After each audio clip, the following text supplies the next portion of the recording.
kembali di minggu terakhir di bulan September. Minggu depan udah Oktober. Kasih Tuhan kepada kita luar biasa. Sebab itu kita mau memberikan semua kepujian kita, semua pengagungan kita kepadanya. Haleluya Yesus. Kita mau Roh Kudus mengurapi kita sehingga kita boleh masuk ke dalam hadirat-Nya, menikmati kekuatan kuasa kasih-Nya pada pagi hari ini.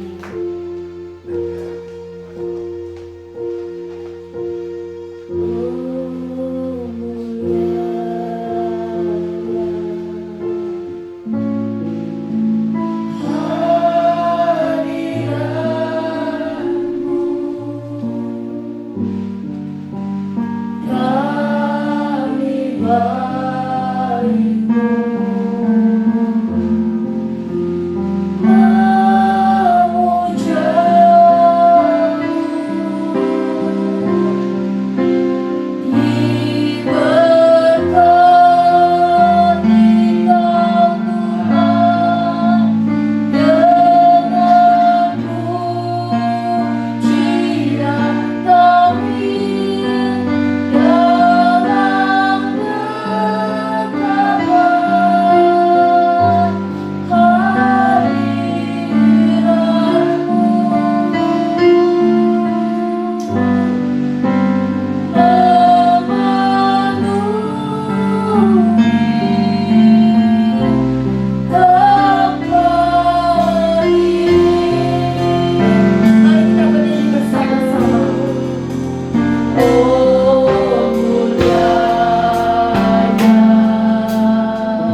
untuk keselamatan banyak. Kita pagi hari ini.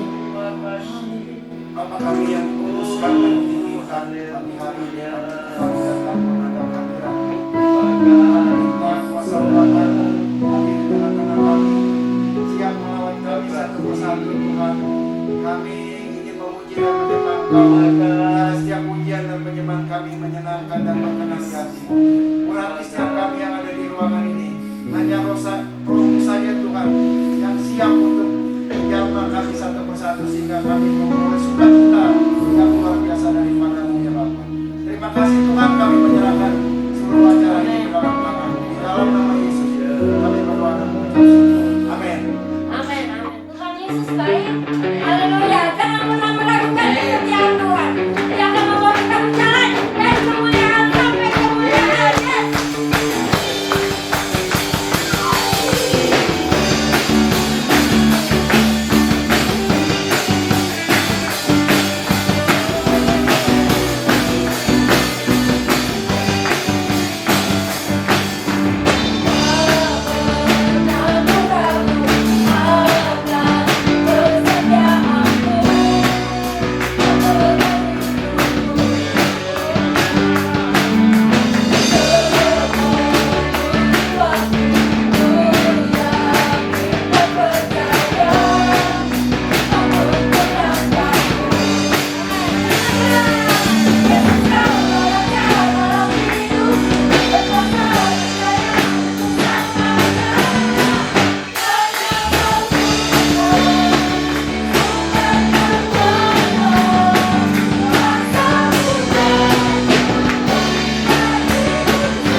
Karena di dalam hadiratnya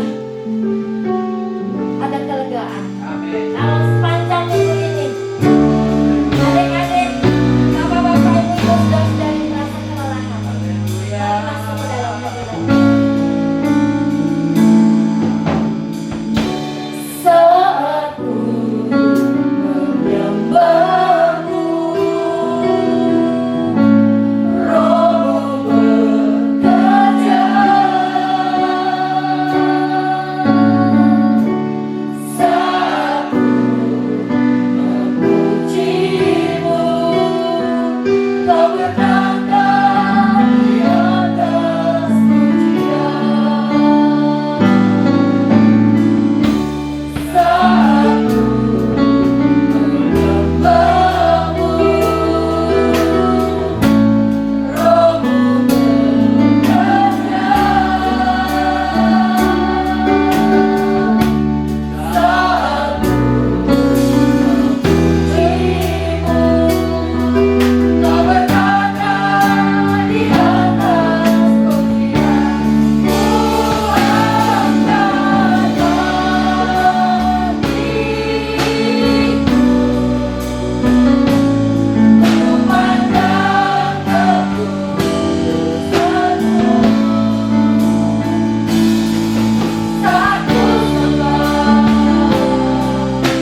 setiap kami yang percaya boleh melihat Tuhan kemuliaan-Mu nyata dalam kehidupan kami.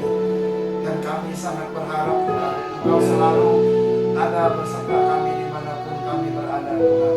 Dan kami boleh menikmati terus Tuhan kebaikan-Mu, penyertaan-Mu, pertolongan-Mu di dalam kehidupan kami. Sehingga kami boleh ada saat ini Tuhan untuk menaikkan ucapan syukur kami dan terima kasih kepada Engkau. Karena Engkau yang sudah luar biasa atas hidup kami. Terima kasih Bapa untuk setiap pujian yang kami sudah naikkan. Biarlah setiap pujian ini benar-benar Tuhan berkenan dan layak di hadapan-Mu ya Bapa. Tiba saatnya kami akan mendengarkan kebenaran firman-Mu. Biar setiap kebenaran boleh memotivasi kami, mengubahkan hidup kami agar kami semakin setia dan taat kepada Engkau ya Bapa. Terpujilah nama-Mu selama-lamanya. Di dalam nama Yesus kami berdoa dan bersyukur. Haleluya. Amin. Shalom.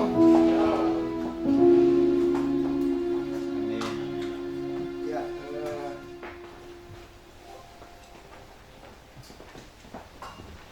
hari ini saya akan berbicara tentang perhiasan batinia. Ya. Jadi kalau ada perhiasan batinia, ada perhiasan lahiriah. Ya. Saya akan bacakan dari 1 Petrus 3 ayat yang ketiga dan keempat. Saya bacakan dari dua terjemahan, dari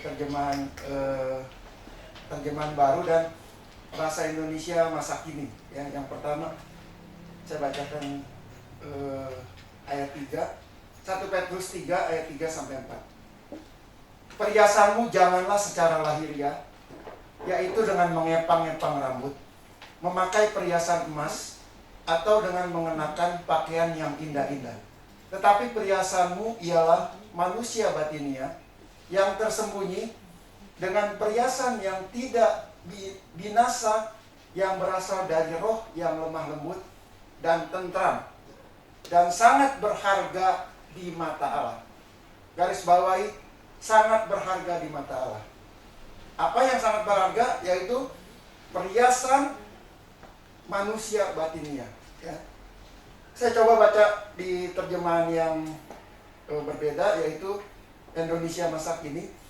Janganlah kecantikanmu hanya kecantikan luar, seperti misalnya menghias rambut, atau memakai perhiasan, atau berpakaian yang mahal-mahal. Sebaliknya, hendaklah kecantikanmu timbul dari dalam batin, budi pekerti yang lemah lembut dan tenang.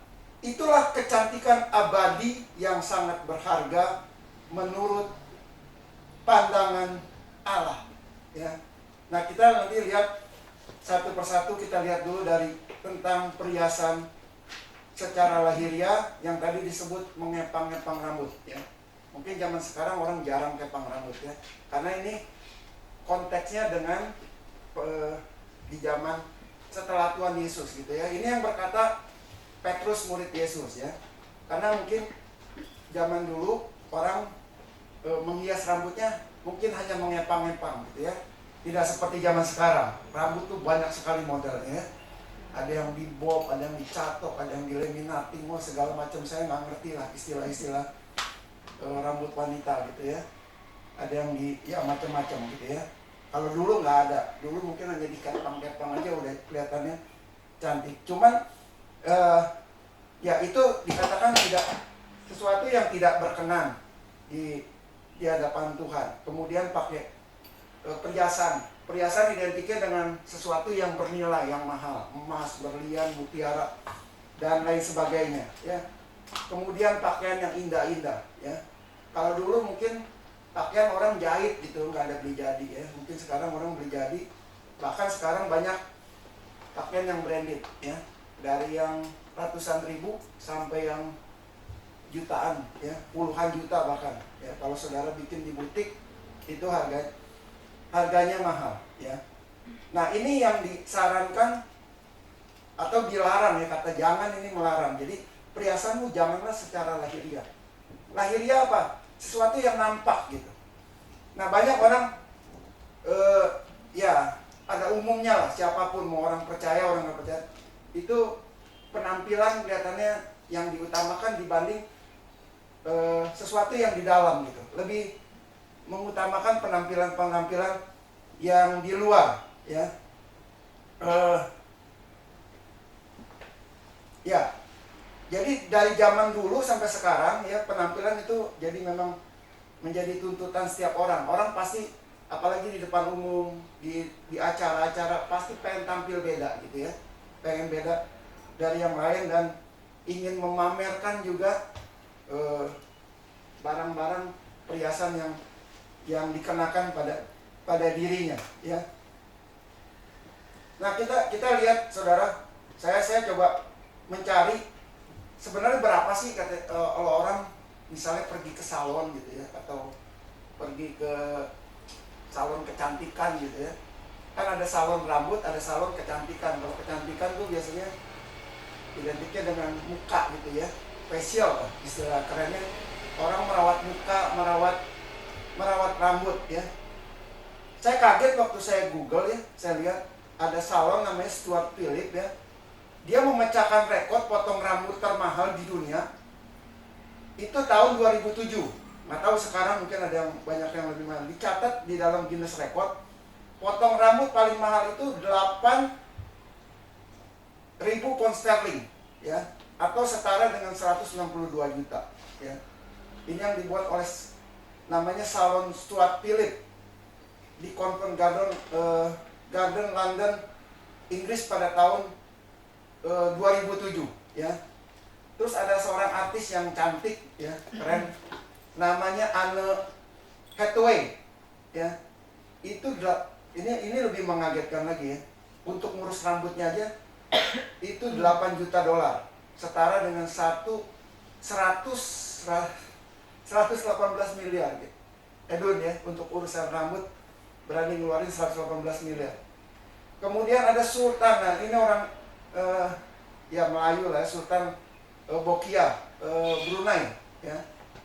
Itu 457 juta untuk potong rambut aja ya. David Beckham pemain bola 88,2 juta untuk urusan rambut saudara ya. Dan masih ada lagi yang lain ya. Dan firman Tuhan bilang ya, ini emang identiknya dengan dulu ngepang-ngepang rambut. Nah sekarang tuh lebih edun lagi gitu ya. Orang untuk urusan rambut, untuk penampilan aja berani invest, berani keluarkan duit jutaan bahkan miliaran. Tapi pertanyaannya, apakah yang di dalam dia berani invest dengan juta-jutaan gitu untuk hal yang rohani? Kadang orang hanya memperhatikan hal-hal yang lahiriah di luar, tapi di dalam nggak pernah diurusin gitu ya. Bayar rambut. Mungkin kalau yang tadi, bukan mungkin, ya ayat yang kita baca tadi itu identiknya memang dengan bicara tentang istri yang harus tunduk kepada suami. Istri harus berpakaian yang sopan, yang tidak menjadi sorotan gitu ya. Istri harus taat kepada suaminya dan hidup di dalam kesalehan, kesetiaan dan ketaatan. Supaya Petrus sedang menyampaikan supaya istri-istri itu menyematkan perhiasan yang di dalam, bukan yang di luar ya. Menyematkan perhiasan yang di dalam yang harus diberesin, itu yang dikatakan berharga dan bernilai di mata Tuhan ya. Saya mau sebutkan satu lagi pengacara kondang yang mungkin saudara sering lihat di YouTube lah ya. Nggak tahu kalau saudara nggak kenal pengacara ini, namanya Hotman Paris ya.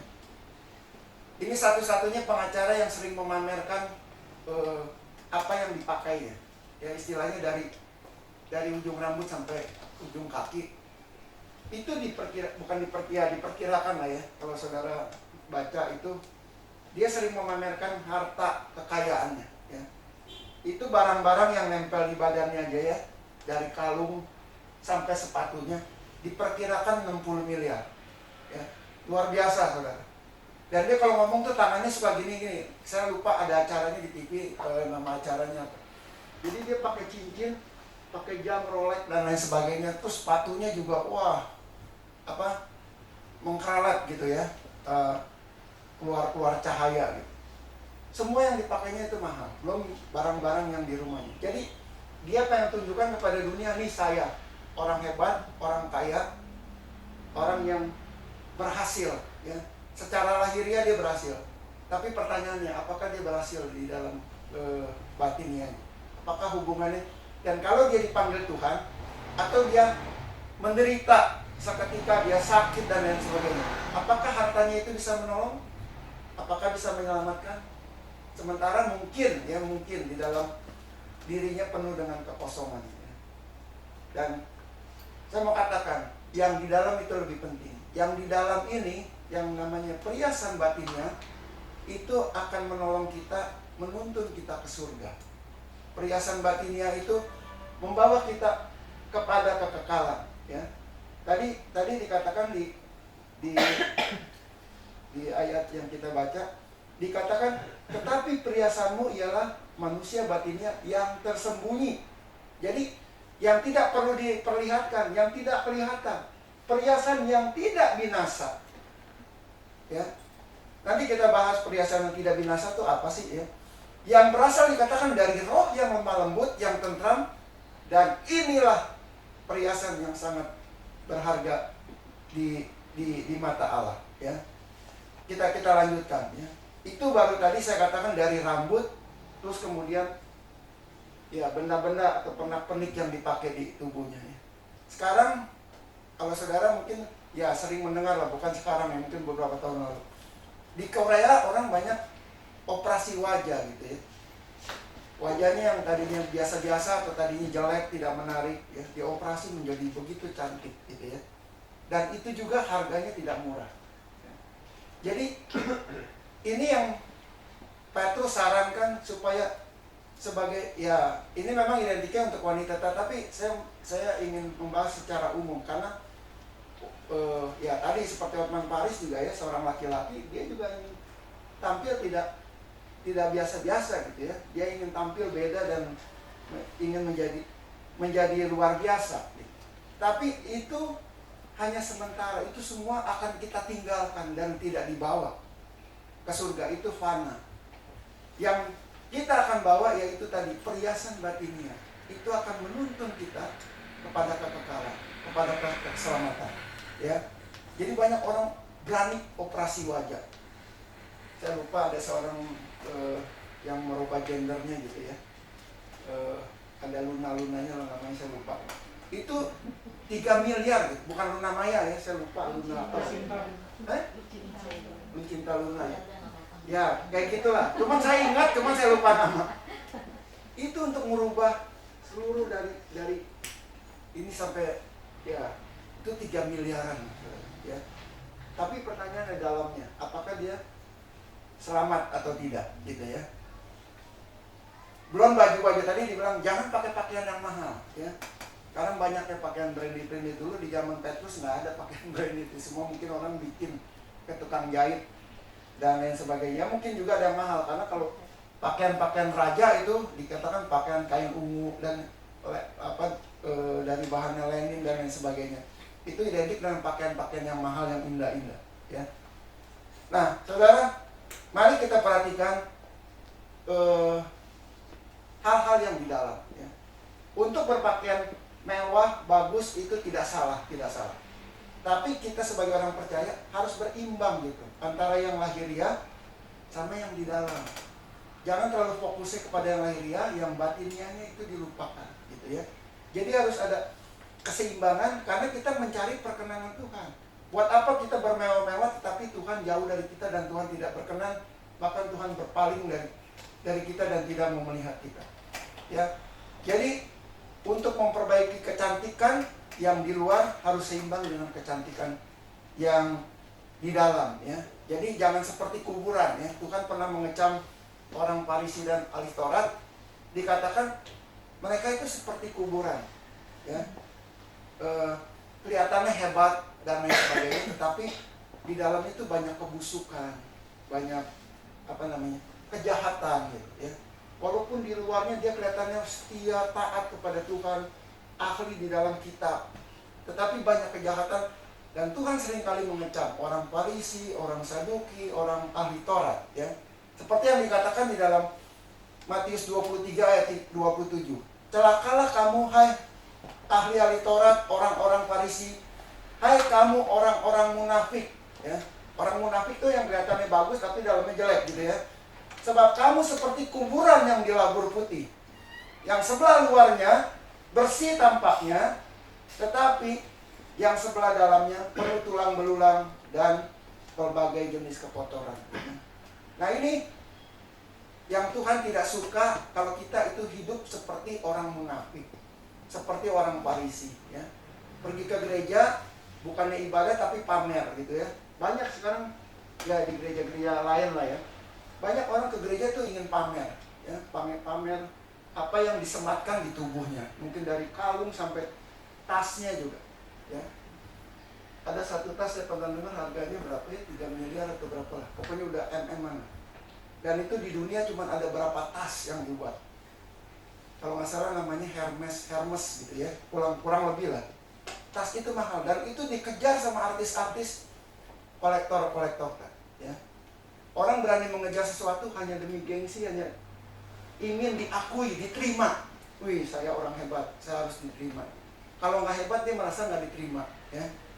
Nah ini berbicara tentang ya itu sesuatu yang hanya dilabur luarnya, ingin kelihatan hebat bersih, tapi dalamnya tulang belulang dan banyak kejahatan, ya. Ya terlepas dari salah benarnya orang memakai pakaian lahiriah, seharusnya penampilan luar bukan satu-satunya yang menjadi utama, ya, untuk diperhatikan.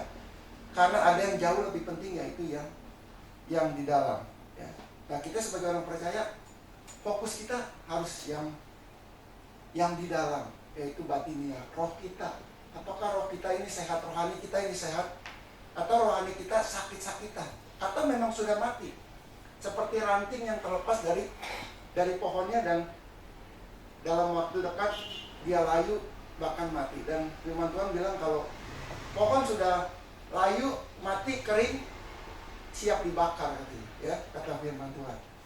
Nah jadi Alkitab dengan jelas berkata bahwa segala perhiasan dan keindahan secara lahiriah suatu saat itu akan habis, akan binasa, ya, akan hilang gitu, ya. Kita lihat orang-orang, ya, banyak konglomerat di sini. Ketika dia dipanggil Tuhan, semua ditinggalkan gitu, ya, ditinggalkan. Bahkan itu menjadi satu keributan, ya. Ya kita tahu ada konglomerat di Indonesia, ketika dia meninggal, anaknya pada berantem, ya, berebut warisan gitu, ya.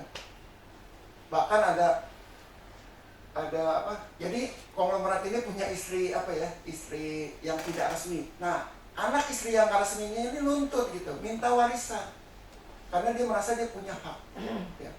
Nah, jadi saudara, jangan kita meributkan hal-hal yang sifatnya lahiriah yang kelihatan, tetapi mari kalau mau perjuangkan yang di dalam ini. Supaya ini benar-benar Tuhan tuh angkat topi gitu ya. Tuhan tuh hormat kepada kita karena kita hidup di dalam ketaatan, kesetiaan, iman kita semakin kuat di dalam Tuhan, ya. Ya, segala sesuatu mengenai keindahan dan tampak luarnya itu tadi dikatakan hanya akan habis dan hanya sementara. Tetapi yang kekal, yang tidak akan binasa justru harus ada di dalam diri kita, ya. Inilah kecantikan yang kita kenal dengan sebuah nama inner beauty gitu ya, kecantikan di dalam. Kecantikan di dalam tidak perlu biaya mahal, saudara, ya. Tidak perlu biaya mahal-mahal.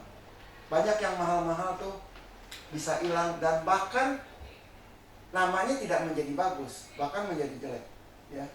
Kita melihat saya lupa ada nama artis luar negeri, Winona Ryder kalau nggak salah ya. Dia kaya sekali, hartanya miliaran, tapi masih suka apa ya? Kalau ke supermarket tuh ngambil yang kecil-kecil, mutil ya. Ada istilah kerennya apa ya? Klepto ya. Suka nyuri gitu, sampai ditangkap lah. Bukan nggak mampu gitu. Nah itu penyakit, ya. Itu penyakit. Duit miliaran, tapi waktu ke supermarket misalnya nyuri permen, gitu, nyuri apa. Ya.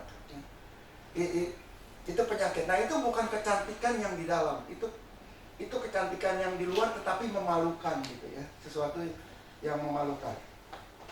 Nah saudara, kita sering dengar Amsal 4 ayat 23 ya. Jadi jagalah hatimu di dalam segala kewaspadaan, karena dari situlah terpancar kehidupan.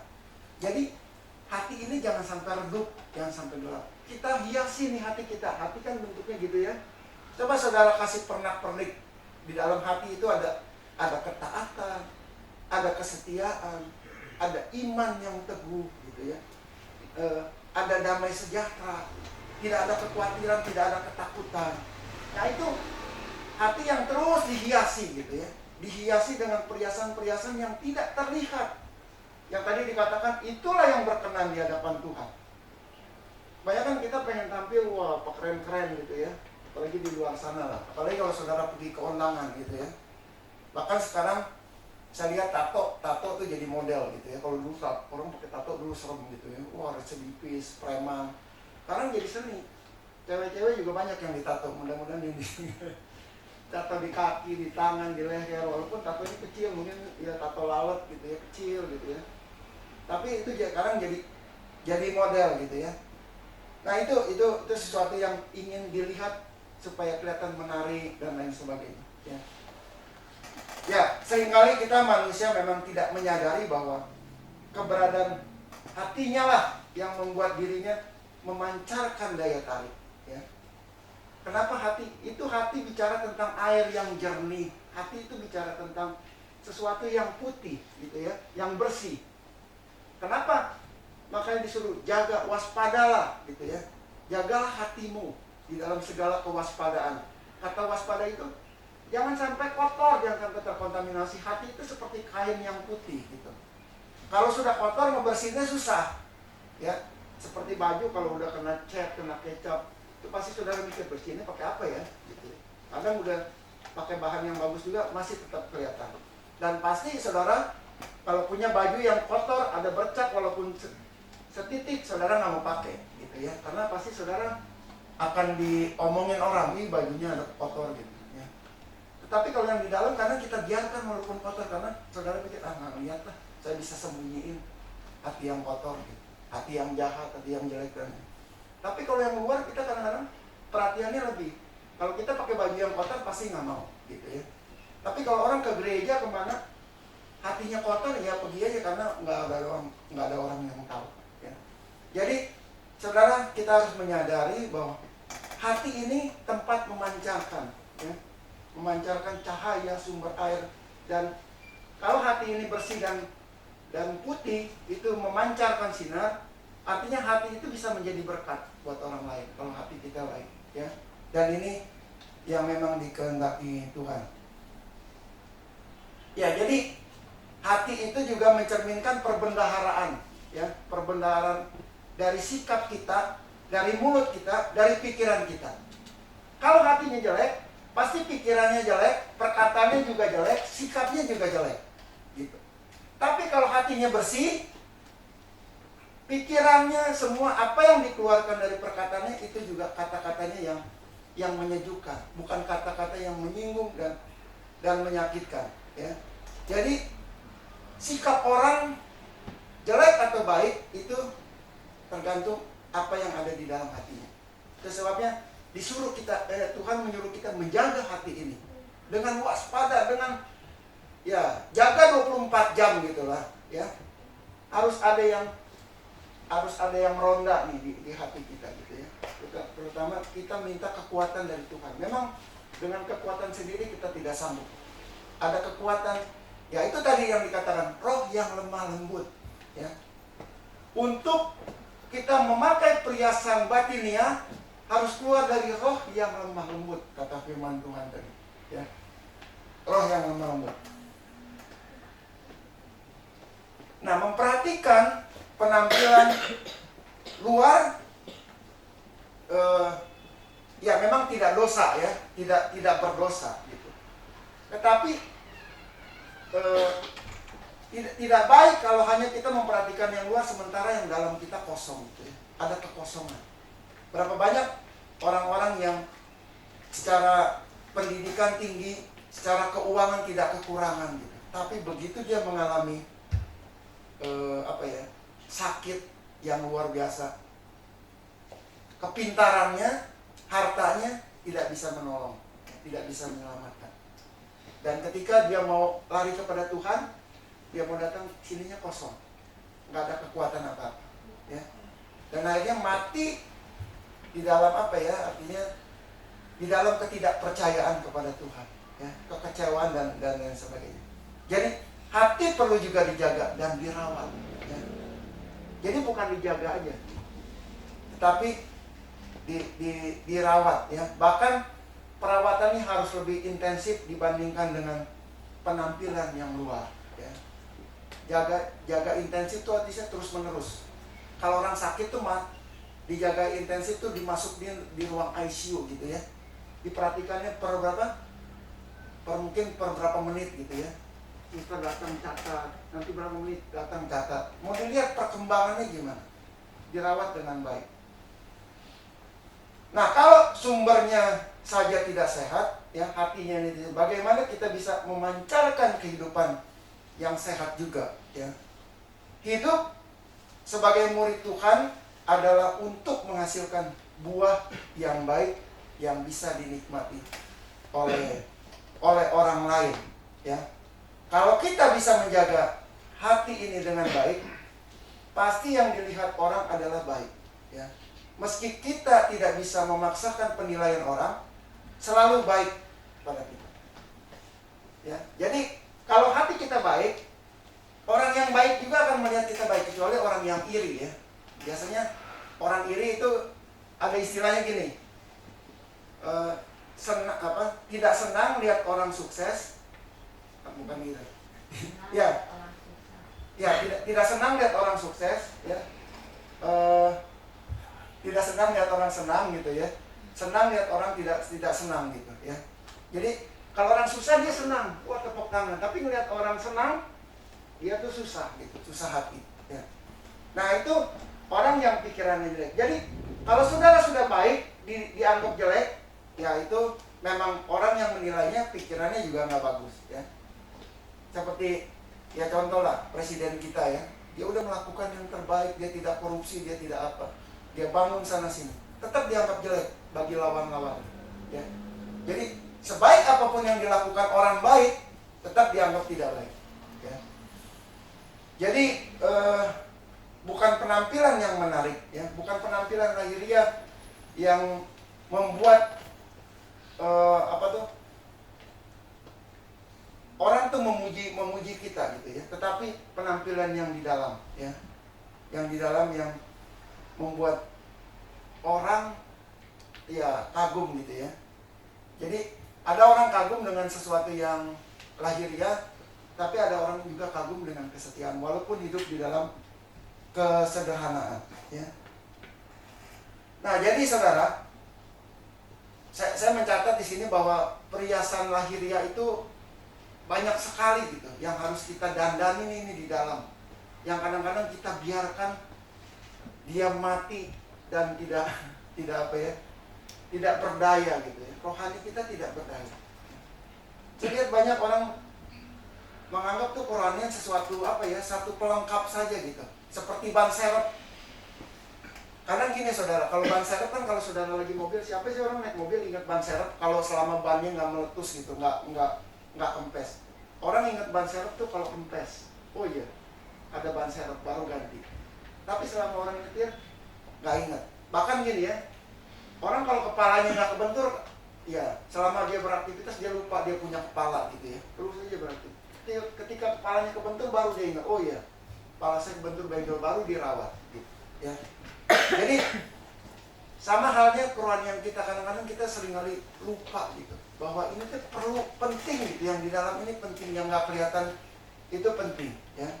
Jadi mari saudara hiasi hidup kita dengan perhiasan iman gitu ya. Iman ini terus dijaga, jangan sampai kendor, jangan sampai luntur, ya. Karena mujizat itu terjadi bukan karena biasa-biasa, tapi karena orang punya iman gitu, ya. Mujizat itu terjadi oleh karena iman. Tanpa iman tidak ada mujizat, ya. Jadi beberapa kali Tuhan kalau menyembuhkan baik anak-anak, baik ibu-ibu atau bapak-bapak, Tuhan Yesus selalu bilang apa? Hai ibu, hai anak, imanmu menyelamatkanmu, imanmu menyembuhkanmu. Jadi Mujizat itu terjadi oleh karena iman gitu. Kalau si ibu itu tidak punya iman, si bapak itu tidak punya iman, si perwira itu tidak punya iman, tidak memperoleh kesembuhan. Jadi sebagai orang percaya, perhiasannya emang harus iman gitu. Kalau nggak ada iman, ditanyakan apakah benar nih orang percaya ya? Apakah orang percaya yang cuman sekedar ikut-ikutan gitu ya? Jadi banyak orang mati-matian mencari uang, berlomba-lomba mengejar sesuatu yang pada akhirnya ditinggalkan, tidak dibawa ya. Yang namanya perhiasan lahiriah yang tidak bisa bantu menyelamatkan nyawanya, dan perhiasan yang lahiriah itu tidak bisa membawa kita ke surga, ke dalam kekekalan. Tetapi perhiasan yang batiniah ini bisa membawa kita ke dalam kekekalan, dan itu yang Tuhan inginkan ya. Jadi jangan setelah udah mau dipanggil Tuhan baru sadar gitu ya, wah batinnya saya kosong, nggak ada perhiasannya apa-apa, nggak ada kesetiaan, nggak ada ketaatan, nggak ada iman gitu, ya, nggak ada kasih. Kita nggak bisa kejar tuh perhiasan yang batinnya itu dalam sesaat, nggak bisa saudara ya. Karena kita sudah memakai kata orang percaya, nggak bisa sesaat, tapi harus dikerjakan ya, dikerjakan.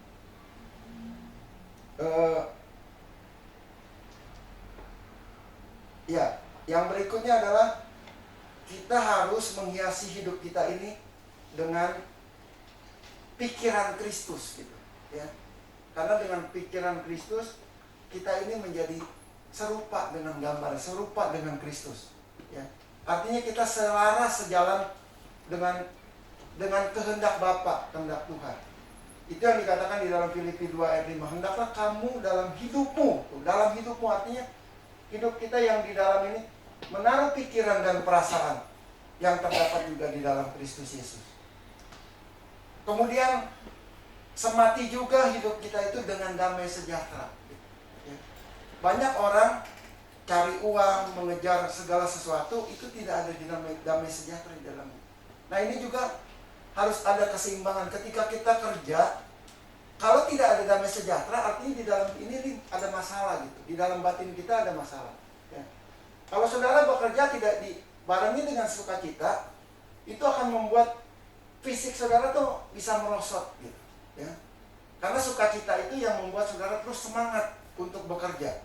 Jadi kalau bekerja nggak ada sukacita, nggak ada damai sejahtera, ngeluh terus ya.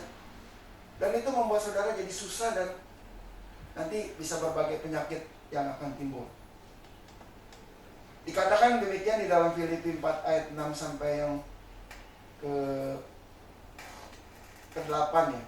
Janganlah hendaknya kamu khawatir tentang apapun juga, tetapi nyatakanlah dalam segala hal keinginanmu kepada Allah dalam doa dan permohonan dengan ucapan syukur. Damai sejahtera Allah yang melampaui segala akal akan memelihara hati dan pikiranmu di dalam Kristus Yesus. Ya. Jadi hati itu harus disemati, harus dihiasi dengan damai sejahtera. Dikatakan kalau ada damai sejahtera itu akan melampaui pikiran kita, ya, melampaui akal kita gitu, ya. Jadi yang buat kita sulit ketika ada damai sejahtera, maka damai sejahtera itu akan membuka jalan untuk kita mengerjakan segala sesuatu. Dikatakan di ayat 8, jadi akhirnya saudara-saudara, semua yang benar, semua yang mulia, semua yang adil, semua yang suci, semua yang manis, semua yang sedap didengar, semua yang kebajikan dan patut dipuji, pikirkan semuanya. Nah ini bagian dari pernak-pernik yang harus nempel di dalam batin kita. Kebenaran, kemuliaan, keadilan, kesucian, ya, sesuatu yang sedap didengar, ya, bukan berita-berita yang gak enak didengar, tetapi ya, kebajikan yang patut dipuji. Itu sematkan di dalam kehidupan kerohanian kita, ya. Mari saudara kejar, ya. Dan itu akan mempengaruhi tingkah laku kita, mempengaruhi di dalam kesetiaan kita. Kalau kita menyemati itu, ya, kita akan terus tidak akan pernah jemu-jemu mengiring Tuhan. Maka kita semakin menyala-nyala, ya. Nah Rasul Paulus berkata kepada Timotius, janganlah seorang pun menganggap engkau rendah karena engkau muda. Jadilah teladan bagi orang percaya dalam perkataan, tingkah laku, dalam kasihmu, dalam kesetiaanmu, dalam kesucianmu. Ini juga bagian yang di dalam, ya. Jadi sesuatu yang di dalam mari kita cari terus, ya. Kalau saudara pergi ke mall kan, saudara pasti pengen cari tuh. Kadang-kadang suka ada toko perhiasan yang untuk apa sih? Untuk rambut-rambut lah, ikat rambut aja saya pusing kalau lihat tuh banyak banget ya. Dulu di IP ada namanya tuh tokonya Strawberry kalau mana. Jadi waktu dilihat, wah warna-warni tuh, dari ikat rambut sampai yang lain-lain ada gitu ya. Ya jadi pernak-pernik itu mari kita cari gitu, cari untuk menghiasi hati dan jiwa kita ya, supaya kita semakin berkenan di hadapan Tuhan ya. Dari segi tadi dikatakan perkataan, tingkah laku, kesucian dan kesetiaan ya.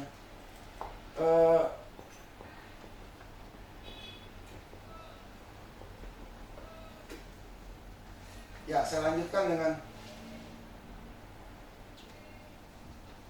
ya kembali saudara. Dulu ya, anak-anak zaman dulu itu saya lihat kalau ke gereja tuh semangat gitu ya. Bawa Alkitab, ingat ya. Kalau yang lahir tahun 80-an, 70-an mungkin masih ngalami. Mungkin 90-an awal udah rada berkurang kali ya. Yang bawa Alkitab tuh udah jarang. Kalau dulu masih tiap orang bawa Alkitab ke gereja. Alkitab untuk buku ya. Sekarang udah nggak ada orang ke gereja bawa Alkitab. Alkitabnya udah ada di, oh ini masih ada nih. Sekarang udah jarang Alkitab buku itu. Mungkin kalau saudara cari di toko buku juga karena nggak tahu ya masih ada nggak. Saya udah nggak lama nggak ke toko buku Kristen gitu. Udah semua ada di handphone gitu ya. Dulu saya ingat gitu. Dan pakaiannya juga, wah dulu mah roknya panjang-panjang gitu. Sekarang makin pendek. Gitu. Jadi kelihatan gitu, setia ke gereja ya. Dan ya rambutnya juga semua biasa-biasa karena mungkin model juga belum terlalu banyak. Saya kalau lihat balik lihat foto-foto zaman dulu, wah saya bilang ini masih pada jadul-jadul. Dari dandannya kelihatan, dari bajunya, celananya ya, celana cutbray ya, dulu bilangnya cutbray, bawahnya tuh gede, ini sempit gitu ya. Sekarang ya udah jarang orang pakai celana cutbray. Kayak apa namanya, kayak Elvis ya, Elvis Presley. Nah, saudara, sekarang beda gitu penampilan anak-anak sekarang. Ya memang ini berkembang di zaman, tapi untuk hal-hal yang di dalam itu jangan berubah gitu ya. Kalau dulu setia, kan tetap setia. Model di luar boleh berubah-ubah, tapi hati saudara jangan berubah-ubah. Amin. Tetap setia, tetap taat, tetap rajin beribadah ya. Kata rajin itu artinya kita punya daya untuk mengusahakan. Apapun yang terjadi, pokoknya saya mau ibadah, saya mau ke gereja. Jangan halangi saya bertemu dengan Tuhan gitu, ya. Jangan karena hal-hal kecil, pilek dikit, malas ke gereja. Batuk dikit, nggak ke gereja. Bagaimana mau terjadi mujizat? Justru datang ibadah, saudara pulang akan mendapatkan kelepasan. Amin. Orang justru ada masalah, bukan datang ke Tuhan, tapi bergumul sendiri di rumah atau coba menyelesaikan sendiri ya. Nah, saya lanjutkan. Ini mungkin belum dicatat sama multimedia ya. 2 Korintus 4 ayat 14 dikatakan gini, sebab kami tidak memperhatikan yang kelihatan, melainkan yang tak kelihatan. Karena yang kelihatan adalah sementara, sedangkan yang tidak kelihatan adalah kekal. Apa yang tidak kelihatan? Yaitu perhiasan batinia yang tadi dikatakan oleh Petrus. Jadi apa yang dikatakan Petrus dengan apa yang dikatakan Rasul Paulus ini satu pemikiran. Ini pikiran Kristus gitu, yang memang ada di dalam diri Petrus dan ada di dalam diri Paulus ya. Dia selalu memperhatikan hal-hal yang tidak kelihatan, yaitu hal-hal yang rohani, yaitu yang disematkan.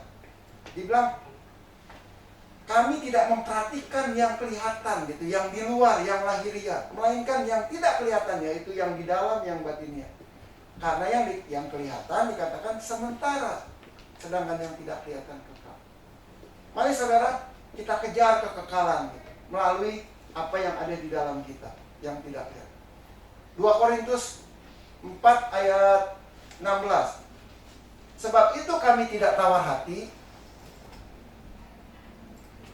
Sebab itu kami tidak tawar hati, tetapi meskipun manusia lahiriah kami semakin merosot, namun manusia batinia kami dibaharui dari sehari ke sehari ya.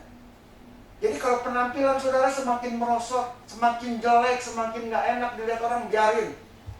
Jangan peduli, tapi kita enak dilihat Tuhan gitu.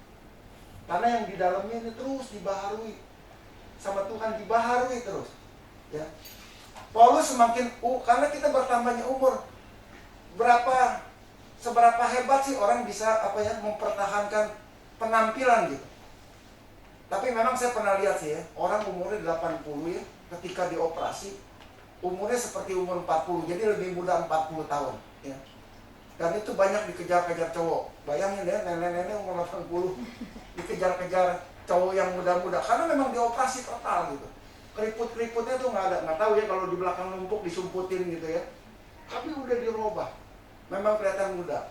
Saya lupa namanya siapa, saya pernah lihat itu ya, umurnya 80.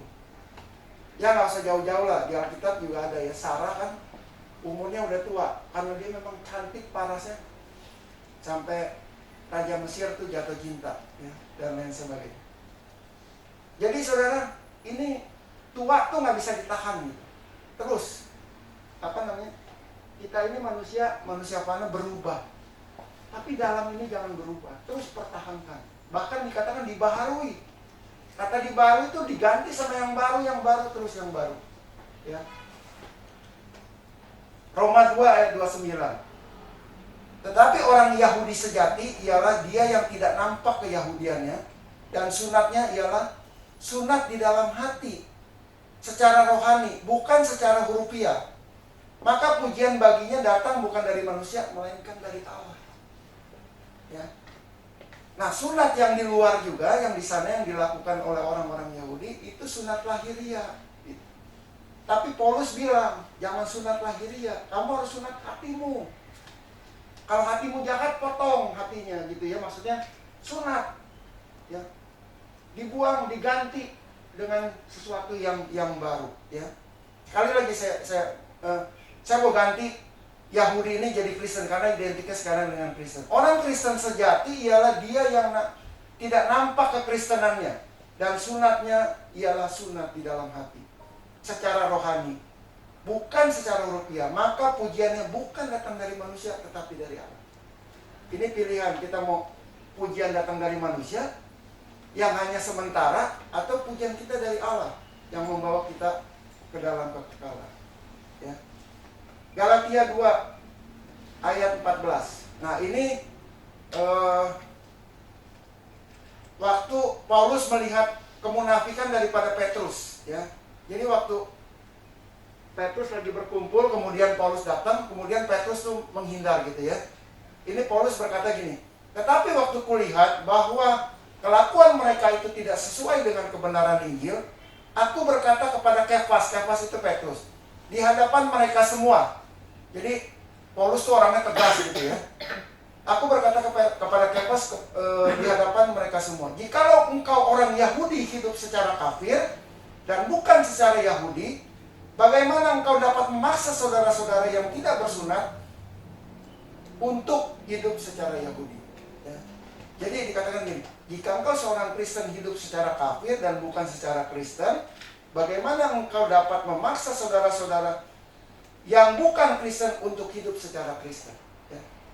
Karena waktu itu ya Petrus sepertinya melakukan satu kemunafikan gitu ya, pura-pura dan lain sebagainya, dan ditegur ya. Jadi saudara, mari kembali lagi kita hiasi hati kita dengan kebenaran yang dari Tuhan ya. Matius 5 ayat 20 dikatakan, maka aku berkata kepadamu, jika hidup keagamanmu tidak lebih benar daripada hidup keagamaan ahli-ahli Taurat dan orang Farisi, sesungguhnya kamu tidak dapat masuk ke dalam kerajaan surga ya. Untuk kita bisa hidup lebih benar dari orang-orang yang di luar sana, kita harus hiasi hati kita, batinnya kita ya, dengan kesetiaan, ketaatan, iman yang kuat ya, dengan menunjukkan bahwa kita hidup di dalam kebenaran ya. Kiranya firman Tuhan sampai di sini, semoga ini bisa memberkati kita bahwa kita harus mengutamakan sesuatu yang ada di dalam ya. Tuhan Yesus mengingatkan kita bahwa firman Tuhan mengingatkan kita bahwa pentingnya perhiasan batinia, ya. Dan kita minta kepada Tuhan untuk Tuhan bersihkan batin kita, supaya Tuhan menyunat hati kita ini. Mungkin banyak sesuatu yang menghalangi, yang membuat hati kita itu tidak memancarkan sesuatu yang menjadi berkat. Bahkan mungkin menjadi hal-hal yang tidak dipandang enak di luar sana, ya. Banyak orang Kristen jadi batu sandungan, ya. Tetapi mari saudara, beresi batinia kita di hadapan Tuhan. Kita minta Roh Kudus memampukan kita. Roh yang lemah lembut tadi dikatakan akan memampukan kita untuk kita terus bersekutu dengan Tuhan, untuk kita terus mengambil waktu yang terbaik di hadapan Tuhan, sehingga kita berharga, berkenan di hadapan Tuhan, ya. Mari kita menyanyikan sebuah lagu, Kasih Yesus Indah Dalam Hidupku.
Kasih-Mu tidak berkesudahan. Yang lain akan berakhir, nubuat akan berakhir, semua akan berhenti. Apa yang ada di dunia ini akan habis, akan berhenti. Tetapi kasih-Mu tidak pernah gagal, Tuhan. Kasih-Mu tidak berkesudahan, kasih-Mu akan terus berlanjut. Itu sebabnya Tuhan, kami mau semati hati kami dengan kasih-Mu. Kami mau hiasi hati kami dengan kasih-Mu. Kami mau hiasi hati dan jiwa kami dengan kasih-Mu. Karena kasih-Mu yang membawa kami ke dalam kekekalan. Kasih-Mu yang akan membawa kami ke dalam keselamatan, Tuhan. Jangan biarkan kami mati di dalam kemunafikan. Kami mati di dalam ketidakpercayaan kami. Kami mati, Tuhan, dengan oleh harta-harta yang lahiriah, Tuhan. kami mati Tuhan dengan sesuatu yang fana ini Tuhan. Tapi kami boleh hidup Tuhan dengan batinia yang kami boleh hiasi dengan iman, dengan kasih, dengan kesetiaan, dengan ketaatan, dengan ketundukan akan otoritas daripada-Mu. Terima kasih ya Tuhan untuk kebenaran ini yang mengingatkan kami di akhir zaman ini, di hari-hari yang jahat ini, di hari-hari yang ke depan tidak membaik ini Tuhan. Beri kami kekuatan ya Bapa. Sempurnakan batin kami Tuhan dengan perhiasan-perhiasan dari surga, dengan kemuliaan, dengan sesuatu yang sempurna yang Kau berikan bagi kami, karena kasih-Mu itu sempurna ya Bapa. Terima kasih Bapa. Terima kasih ya Tuhan. Jangan biarkan kami layu seperti ranting yang lepas dari pohonnya Tuhan. Tetapi kami boleh tetap segar. Firman-Mu berkata, walaupun kami semakin tua, tetapi kami terus mengeluarkan buah-buah yang baik. Seperti pohon ara, seperti pohon aras di Libanon Tuhan. Semakin tua, semakin mengeluarkan buah-buah yang baik. Dan kami percaya inilah kehendak Tuhan, agar kami menjadi bunga-bunga Tuhan di pelataran rumah-Mu. Kami menjadi hiasan yang indah dimanapun kami berada Tuhan, dan kami boleh dipandang oleh orang-orang di sekitar kami. Hidup kami menjadi berkat yang memancarkan sinar kemuliaan-Mu. Ampuni kami Tuhan kalau kami bersalah di hadapan-Mu. Kuduskan hidup kami Tuhan kalau banyak kerikil-kerikil di dalam hati kami yang menghambat untuk kami datang setia kepada-Mu. Bersihkan Tuhan hati kami supaya kami dapat menjaga di dalam kewaspadaan Tuhan, sehingga hati ini kembali mengeluarkan cahaya, mengeluarkan sinar kemuliaan-Mu Bapa. Karena kami hanya pantulan dari sinar-Mu ya Bapa. Jadikan kami berkat dimanapun kami berada. Haleluya ya Bapa. Terima kasih ya Tuhan. Inilah kebenaran firman-Mu yang hamba-Mu telah sampaikan. Biar Roh Kudus terus bekerja di dalam hati dan pikiran kami. Roh Kudus terus mengingatkan kami supaya kami tidak menjadi orang-orang yang terlalu jauh daripada Engkau, tapi kami boleh semakin dibawa oleh Roh Kudus semakin dekat kepada-Mu. Terpujilah nama-Mu selama-lamanya. Di dalam nama Yesus kami berdoa dan mengucap syukur. Haleluya. Amin. Waktu selanjutnya silakan. Mari kita berdiri bersama-sama di kata Bapak. Hari ini kami sangat menikmati satu dan dua menikmati berkat-Mu. Kami menyerahkan sekali lagi hidup kami dalam tangan Tuhan. Sekali lagi berkati umat-Mu yang hadir di ibadah kedua ini. Berkati semua bisnis mereka, berkati semua usaha pekerjaan, rumah tangga mereka, anak-anak mereka. Berkati dan beri kekuatan baru buat mereka, sehingga mereka berjalan menatap ke depan, melihat berkat-berkat yang dahsyat yang Tuhan sediakan buat kami. Kami akan meninggalkan tempat ini. Tuhan berkati semua persembahan yang akan kami berikan. Kami mau menyatakan hati kami lewat persembahan. Kami mau memperlihatkan ucapan syukur kami dengan persembahan yang kami bawa. Dan kami tahu Tuhan senangkan. Terima kasih Bapak. Tuhan memberkati saudara-saudaraku yang dikasihi Tuhan. Hamba-hamba Tuhan yang hari ini juga melayani kami, Tuhan juga memberkati mereka. Semua pria, wanita, anak muda, anak remaja yang hadir, Tuhan memberkati engkau. Angkatlah tanganmu saudara-saudaraku yang dikasihi Tuhan. Pulanglah engkau kekasih Tuhan, dan membawa berkat dari Allah Bapa kita, kasih sayang dari Yesus Kristus, serta persekutuan dari Roh Kudus menaungi, memberkati, menyertai engkau hari ini sampai Maranatha. Haleluya. Mari kita sama-sama katakan amin.